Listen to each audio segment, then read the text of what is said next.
This program contains descriptions of violence, drug use, and sexual themes. Listener discretion is advised. Previously on True Texas Crime. We get a call. A patrol had responded to a call that a farmer mowing his hayfield had found a body.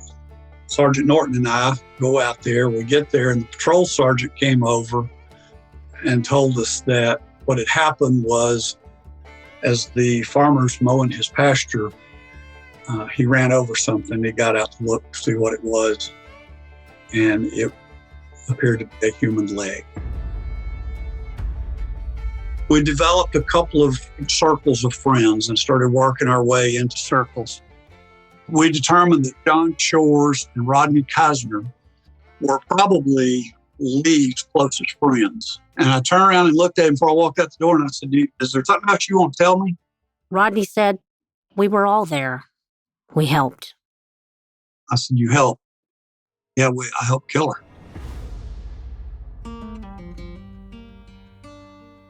I knew Angela not extremely well, but I was always struck by the fact that when I did talk with her or interact with her, she always had something kind to say. Either she liked my smile or something about how the day was, and I really appreciated that so much.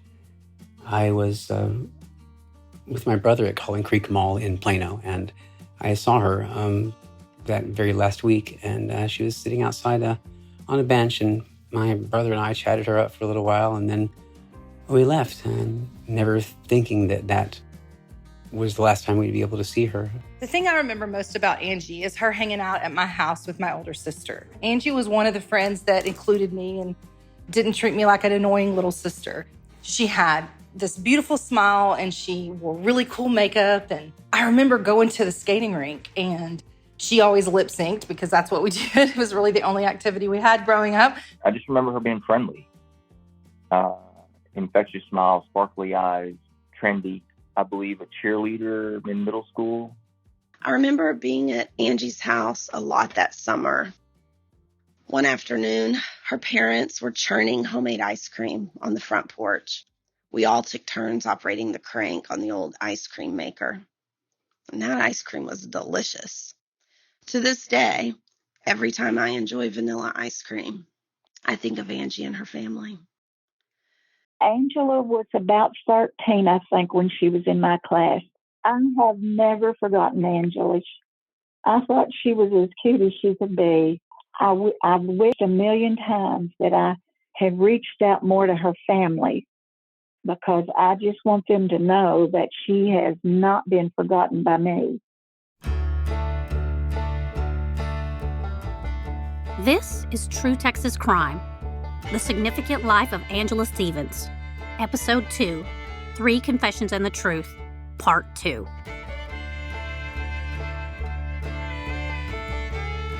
According to her family, Angela first met Lee around 1981 through her neighbors, Bill and Peggy Chandler, who had 2 children, John and Stacy Chandler. John was the same age as Lee, and Stacy was 2 years younger than Angela. As Angela got older, she developed romantic feelings for Lee and shared this with her closest friend, her first cousin, Amy. Jackie and Angie's mother and my mother are sisters. Angela and I are 19 days apart.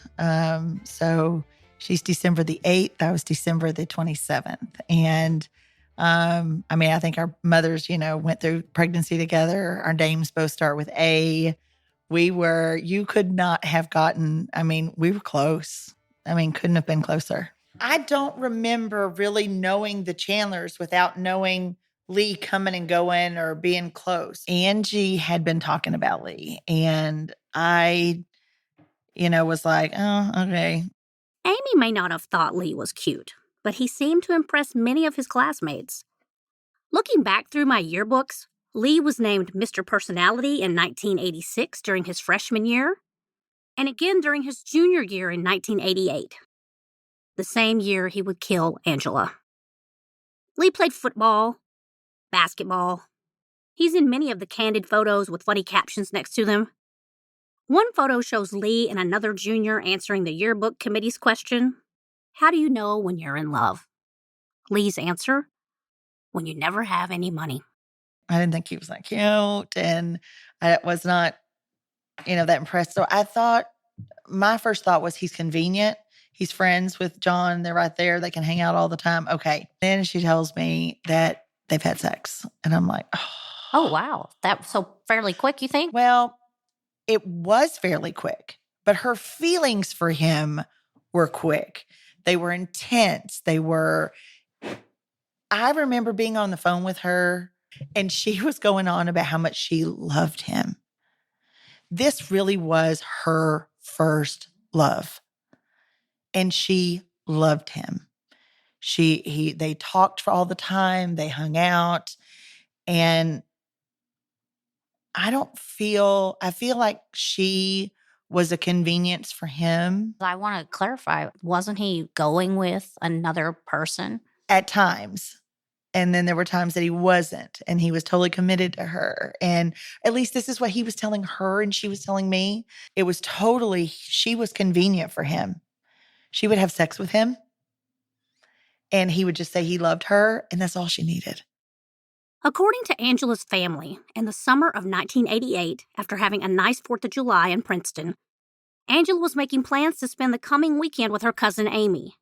Amy, whose parents had divorced, was now living in Richardson with her mom and stepdad. Amy remembers the time as Angela being grounded, but she was allowed to visit her cousin, which worked out well since they were best friends. Before going to visit her cousin, Angela wanted to sneak in some plans with her friend Stacia. On Wednesday, July 6th, Angela called her friend Stacia several times during the day, and they decided they wanted to do something that night. Angela made plans to sneak out of her house that evening to meet Stacia, John, Rodney, and Lee. They were going to the lake to party. According to the testimony of Angela's mom, on the morning of July 7th, Kathy made her morning coffee and went from the kitchen to Angela's bedroom. To her surprise, Kathy opened the door to her daughter's room only to see Angela had placed pillows in her bed to make it look like she was asleep. This wasn't the first time Angela had snuck out of the house. But her mom wasn't too worried because Angela consistently came back the next morning. Kathy testified that Angela would always call and say she'd stayed at a girlfriend's house, then come home.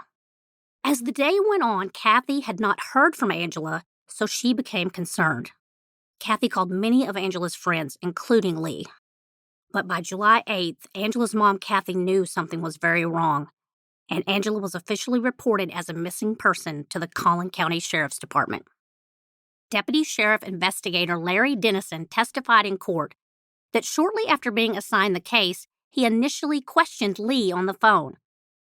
Larry testified that Lee said he didn't know where Angela was, but that he would get in touch with Larry if he ever saw her.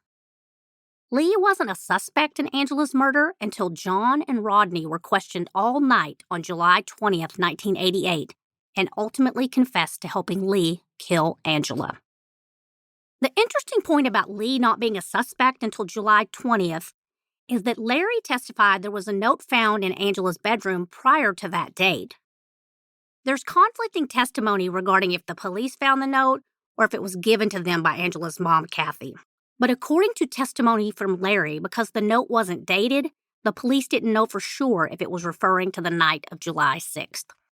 Found in the evidence of the case files, here is a copy of Angela's note. Mom, John Shores came up to my window at 12:30, and Lee wants to talk to me, so I'm at the end of the road. Please don't tell Dad. This is the only chance I have to talk with Lee. If you find my note, throw it away, please. Love ya, Angie.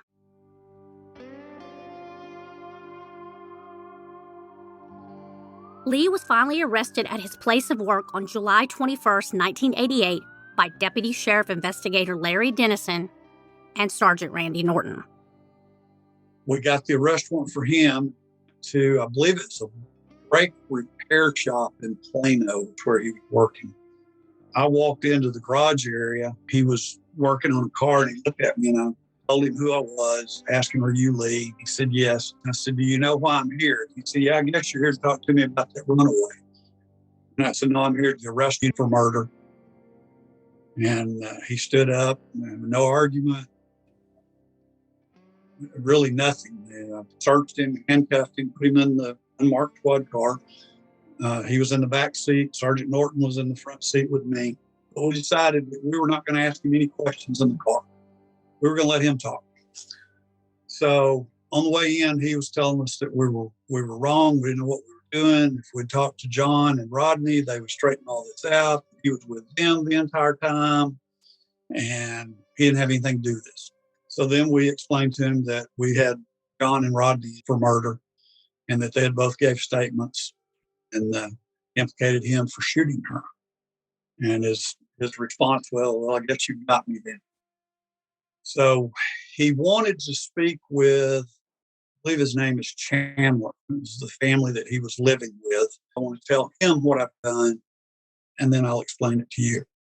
As I mentioned earlier, Bill Chandler, or Mr. Chandler as we called him, was a neighbor to the Stevens family, and he knew Angela.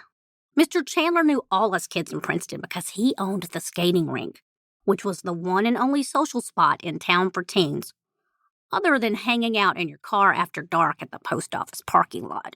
Mr. Chandler also knew Lee because in 1984, he let Lee move in with his family when his parents moved out of town so that Lee could finish school in Princeton. Lee didn't finish school in Princeton. He murdered Angela the summer before his senior year. I knew Lee from the skating rink because Lee and some other boys from school, including now deceased lead singer of the band Drowning Pool, Dave Williams, would dress up and lip sync to the most popular hair metal bands of the 80s. I have photos that I took of Lee from these days at the skating rink because at the time I was very boy crazy and always on the search for a boyfriend. I considered Lee a good prospect. I thought Lee was very cool and super cute.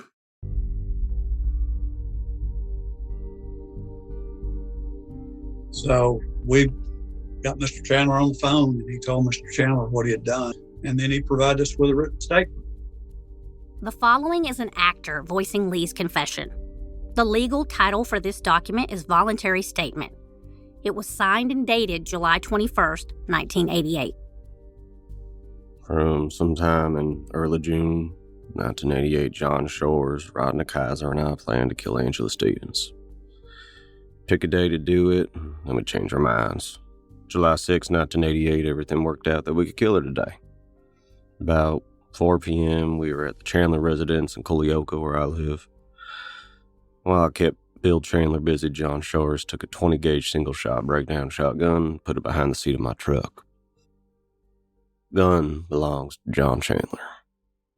I made contact with Angela, told her to meet me at the end of her road. While John Shores and I waited there, Angela's father stopped there, told us that if we were going to talk to Angela, we needed to talk to her at the house. We drove to the house. Angela came out to talk, and that was when we made plans to pick her up at midnight. After we left there, we went to John Shores' house and saw some people we know. Rodney Kaiser went to get some Matilda Bay wine coolers. John and I waited in Ticket Creek Park for Rodney to get back. Later, we went to look for him and found him coming into the park. He gave us some Matilda Bay, and we went to the end of Angela's road and waited for her. After a while, Angela came to the truck, got in with us. We drove to Stacia Morris's house in Princeton to get her, and after we got Stacia, we went to Ticket Creek Point by Ticket Creek Park. We were there for a while. Rodney came down there, and John and I told Rodney what we had planned to do with Angela, and he agreed to go and help. So, John and Rodney took Stacia back home to Princeton, and Angela and I stayed at the lake and had sex. After that, Angela and I started driving toward Princeton and met John and Rodney. We took Rodney's truck to John's house to leave it there. We all got in my truck and we told Angela that we were going to try to find some marijuana growing in a field. And she wanted to go home anyway, so she went with us. I knew of a field close to Altoga that we could take her to kill her. I don't know if John and Rodney knew where we were going, but they knew why we were going. I'd been to this place twice before looking for devil worshippers. I went the first time with Eddie Edwards. He showed me how to get there, and once with John Hanna. Laid the gun down by the truck. She got scared and went to get in the truck, and Rodney got in the truck with her, and John and I tried to think of something to do, so John got back in the truck with her and started to argue with her. Rodney got in the back of the truck and was looking through the sliding glass window. John started to get sick and started to argue with her again. Angela started telling me that she would turn me into the cops if I didn't take her home. She said that her mother knew that she was with me and she just started threatening me. I told Rodney that on the count of 3, I would hit her. I counted to 3, but nobody hit her. I kind of blacked out for a second, then I knew I had hit her. She fell over in the seat. I pulled her up and Rodney started hitting her through the sliding window on her head. John jumped out of the truck. Rodney jumped out of the truck and ran around to the driver's side. He grabbed Angela by the arms and pulled her out of the truck, threw her down in the weeds. I started running around the truck, and John was yelling for me to get the gun, so I got the gun and ran around to the side that Angela was on. As I went around the truck, I bumped into the truck and saw Angela at the same time. I tightened up on the gun. Gun fired, and I looked and saw that I had shot Angela while she was sitting on the ground. After I shot her, she fell over and stopped breathing. I was trying to unload the gun so John and Rodney could both shoot her, but I couldn't get the gun unloaded. At about this time, Angela started breathing again, so Rodney took the gun and hit Angela over the head. Then John hit her on the head with the gun. Angela stopped breathing again. I don't know who broke the stock of the gun, but it got broke over her head. Rodney dragged her body to a clearing in the weeds where a house had burned and left her body in the weeds. We put the gun back in the truck and we left. When we got to the intersection where the road goes to Princeton, somebody threw out a shoe that we thought might be Angela's. We decided to get rid of the gun, so we drove to the long bridge past Collioca and drove across the bridge, then turned around. We stopped on the bridge and Rodney threw the gun in the lake. Went to John's house and stayed there for the rest of the night. After a couple days, someone told us that they saw Angela get into a silver car with some guys. I took that story and said that was what happened, but we knew it was a lie. Within a matter of, 6-7 hours, we had all 3 of them. Not sure why, but you can Mirandize people, make sure they understand. We even had a card that they had to initial. You have the right to remain silent. Put your initial if you understand it. And at the bottom, they had to sign it, put their date of birth. You give them all that information, and for whatever reason, they can't help themselves. They have to talk. And I think some of them think they can talk their way out of things and they just dig a bigger hole for themselves. Angela's cousin Amy wasn't at all surprised by Lee's confession. Her gut told her from the very beginning Lee knew what happened to Angela.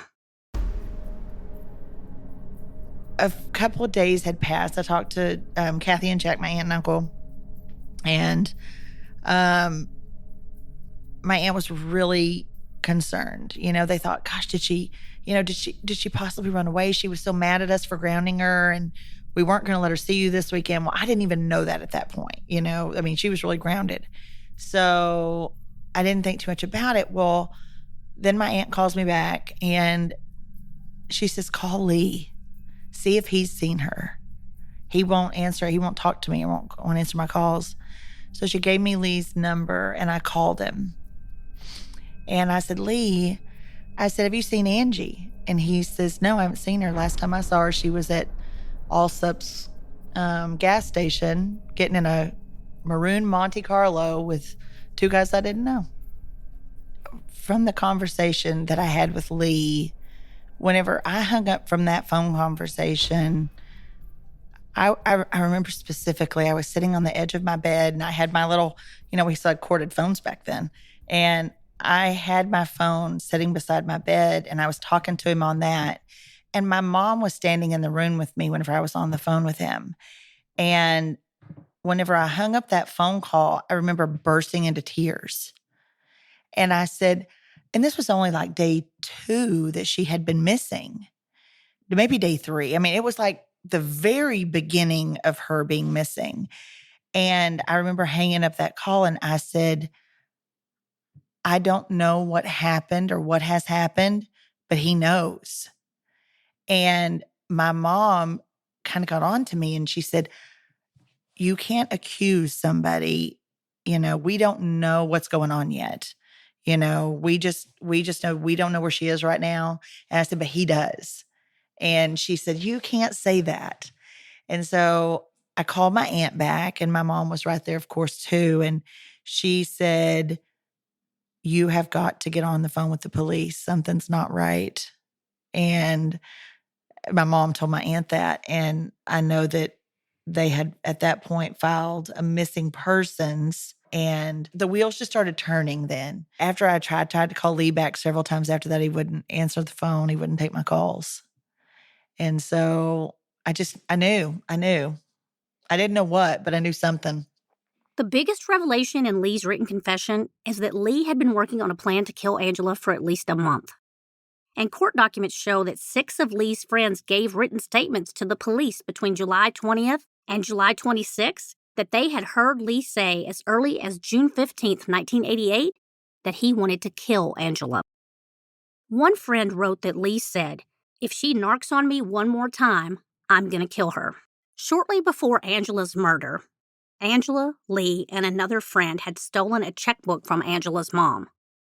Angela told her mom Lee was involved in the check stealing. In other words, she told on him to her mom. Did Lee literally think Angela was a narcotics informant? What was she going to narc on him about? As of the recording of this episode, we've interviewed many people and cannot find one person with any evidence to support the idea Angela or anyone else in Princeton was a narc in 1988. He felt like that she supposedly he was supposed to be a big-time dealer. I don't believe that he was. I don't think, but nobody knew him in relation to selling drugs. Just he wasn't known for that. But in his mind, she had snitched him down. I couldn't find anybody that she had snitched to. So, but in his mind, she had snitched, and in his mind, she was going to snitch again. So he had to do something to get rid of her in his mind. What do you think about the defense that was used by Lee's attorney that he was a good kid gone bad on drugs? I'm not even sure that I know how to answer that.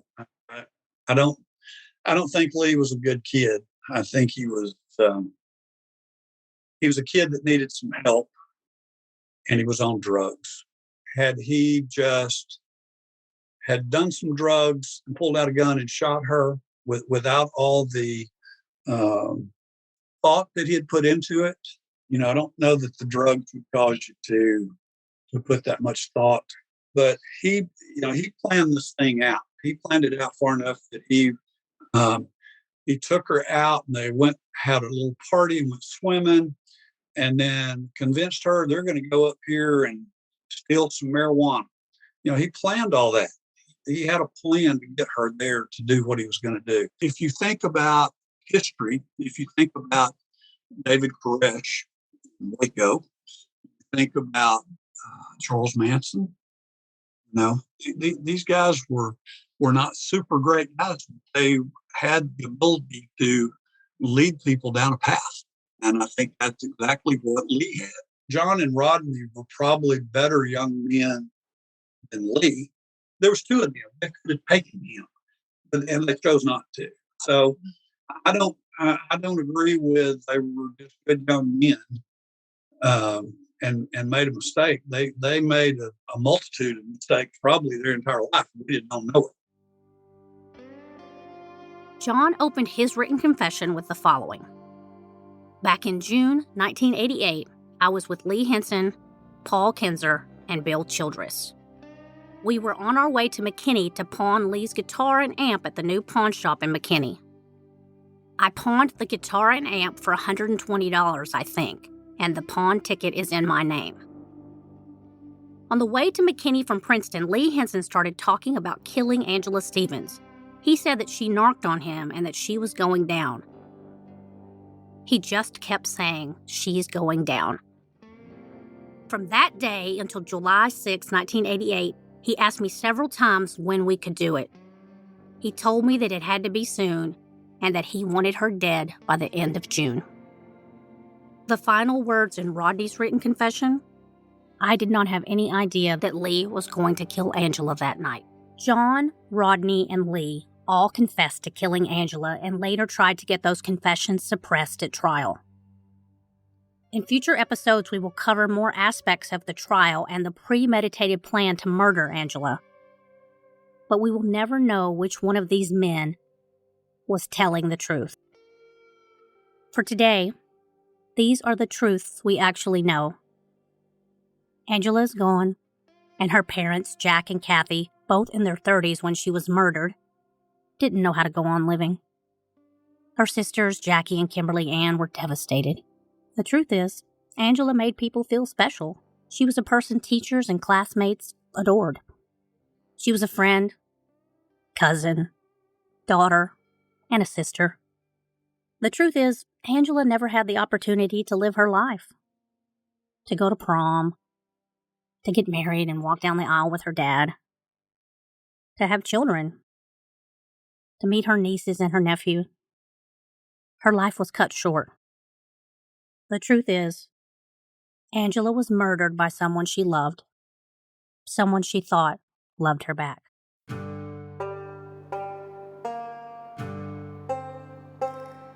Coming up on True Texas Crime. We'd talk and we'd write notes, and whoever, back then you wrote on your notebook who you liked or wrote letters back and forth and you signed it with the person's name you like. I mean, Angie wrote, Angie loves Lee. And then she wrote like Angela Henson, so when you sign your name, with your person you want to marry and you use their last name. What happened to her could have happened to any of us.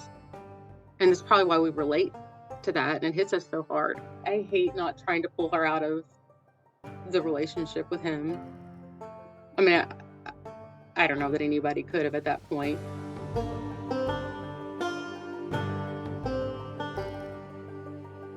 I just remember everybody just being so broken, and really at a loss for words. We just didn't know which way to go. I mean, it was just... all I remember really is just my parents crying, crying, and crying. True Texas Crime, The Significant Life of Angela Stevens is a North End Burgers production. Recorded, hosted, and written by me, Julie Dove. Carrie Southard-Hargrave is the executive producer. Voice of Lee Henson by Michael Reeser. Studio recording by Mike DeLay, Real Voice LA. Sound design and mixing by Real Voice LA. Additional recording by JBM Studios. Opening music, The Colonel, courtesy of Zachariah Hickman. Closing music, Night in the Prairie, courtesy of Derek and Brandon Feicher. Special thanks to Jackie Stevens Tower, Amy Harper Fritz, Deanna McDonald, and Jennifer Rich. The views expressed by this podcast host and participants are solely that of the person speaking and do not necessarily reflect the views of any employer, company, institution, or other associated parties.